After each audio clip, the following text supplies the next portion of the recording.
Good morning students, welcome to another lecture on microprocessor and interfacing. In this lecture we are going to discuss about the programmable peripheral interface, and this is from your fourth chapter.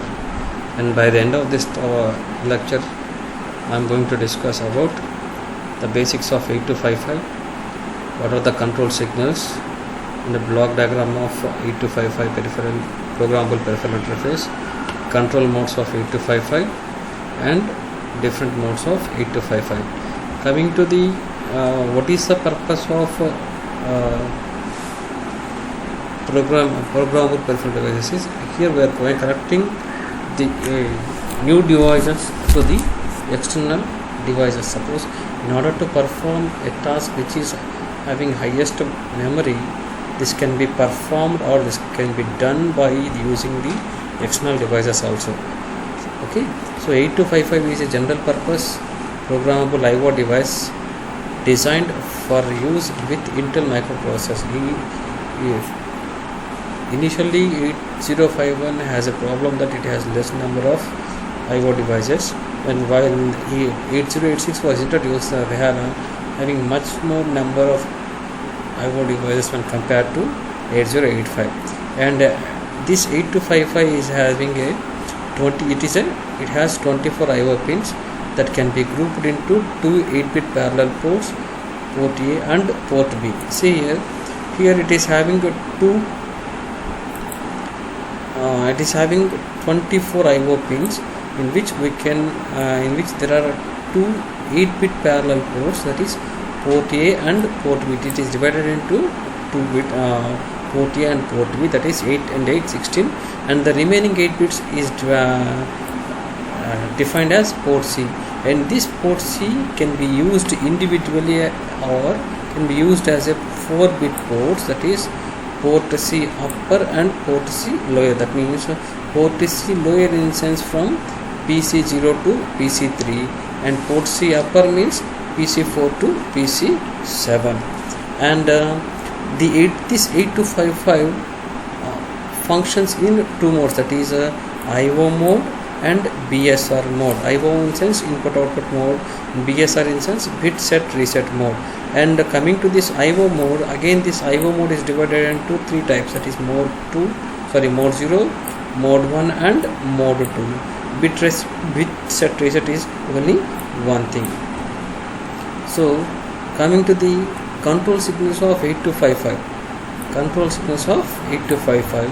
Here, see here, it is having a read complement, write complement, reset, chip select, A0 and A1. These are the control signals which are present in the 8255. Read complement, here complement defines that it is an active low input signal, that is it is a signal used for reading operation. A low on this signal at this pin shows that CPU is performing read operation. So whenever this value is 0 equals to 0, then the CPU is going to perform the read operation. Okay, or we can say that 8255 is providing data or information to the CPU through data buffer. It is providing information to the CPU through the data buffer. So here write complement, it is also an active low signal, and this allows to perform write operation over the ports controlled by 8255. Here reset in sense it is an active high input.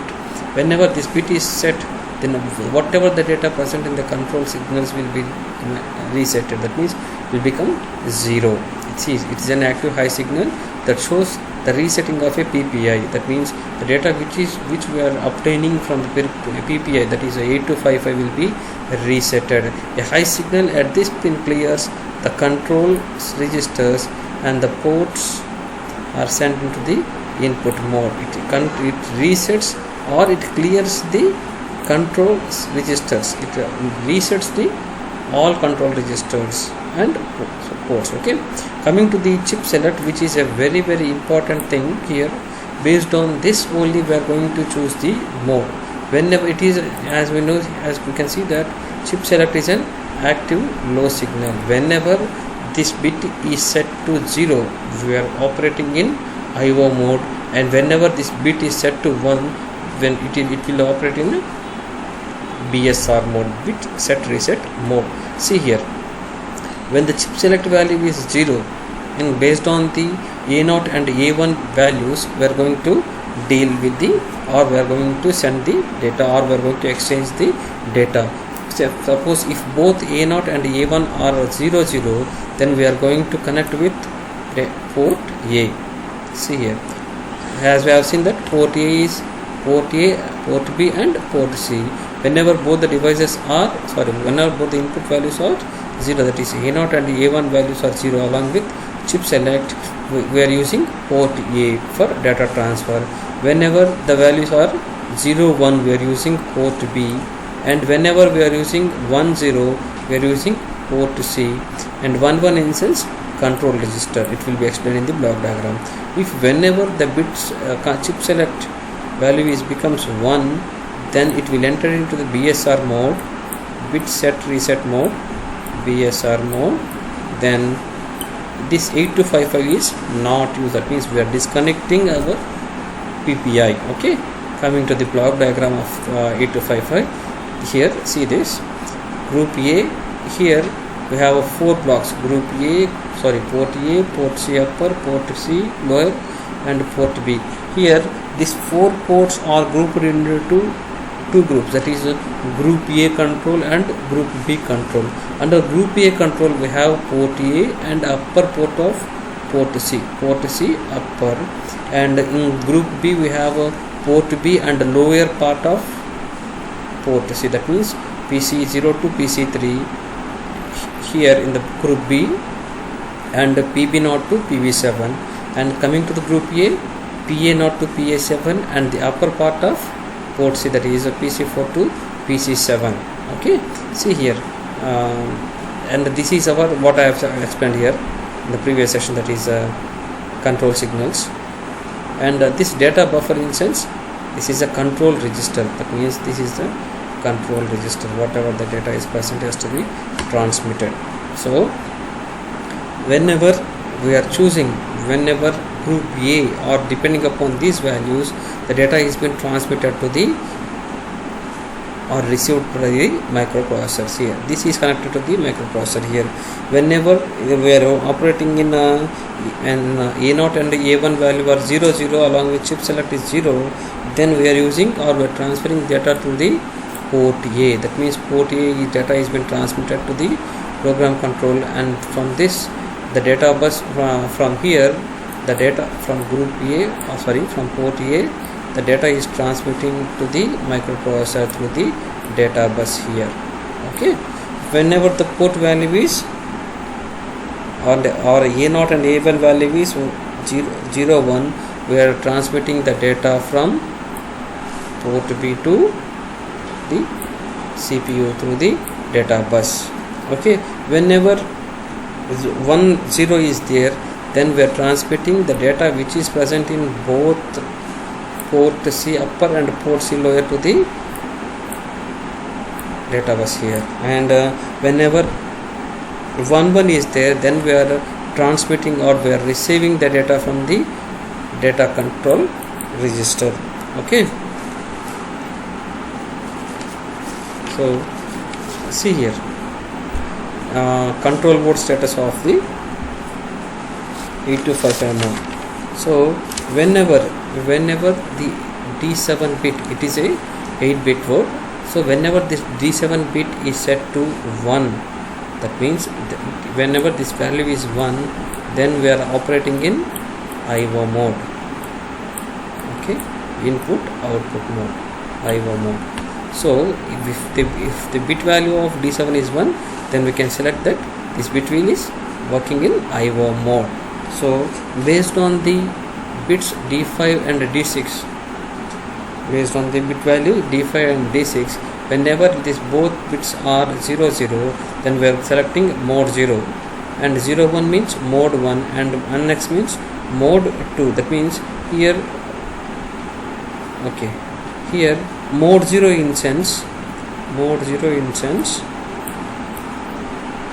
port A, port B and port C works as an simple IO ports. all the ports, that is port A, port B and port C works as an simple IO ports. When coming to mode 1,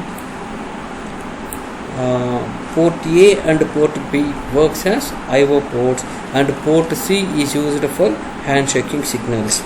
And coming to mode 2, it is a bidirectional data bus for port A, port B in mode 0 or mode 1 and IO, and port C is handshake signals. Here in the mode 1 it is a unidirectional, but in mode 2 it is a bidirectional data buses for both, for port A and port B. Okay, so coming to this D4 bit, whenever this bit is set, port A acts as an input. Whenever this bit is set to 0, then it will act as an output port. So coming to the port bit number D3, it is a port C upper, that means we have only 4 bits. So whenever this bit value is 1, it acts as an input, and whenever this bit value is 0, it acts as an output. This is group A. Okay, coming to group B, as we have seen that group A and group B. So group B have only 3 pins here, D2, D1 and D0. When D2 value is set to 1, then mode selection will be there. That means whether if its value is 0, then it works in mode 0. That is, mode 0 is nothing but port A and port B works as a, all the ports works as a simple IO ports. And if its value is 1, then it operates in mode 1. That means only port A and port B acts as an IO ports, and port C is used for handshaking signal.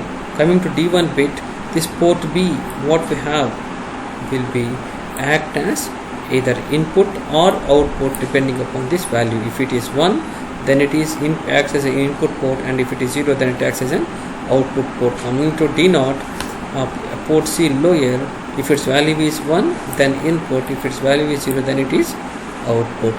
Coming to the BSR mode, that means here whenever the D7 bit is set to 0, then this acts as a bit set reset mode. That means, okay, if this value is bit value is 0, then this control, if the control word register is 0, then the 8255 works in BSR mode. So here we are using only 4 bits here, that is B0, B1, B2 and B3. B4, B5, B6 are not used, reserved. So coming to the B0, B1, B2, B1, B2, B3, based on these values we are going to select the bit values. That is, if all the 3 values are 0, then we are going to select bit 0, and 001 instance bit 1, 010 instance bit 2, vice versa, up to 111 instance bit 7 is selected. Here B0 gives a value that if it is 0, then it is reset, and if it is 1, then it is set position. That means if the bit value is 1, then if all these bit values are 0, 0, 0 and B0 value is also 1, then B0, that is 0th bit is selected. Okay, thank you.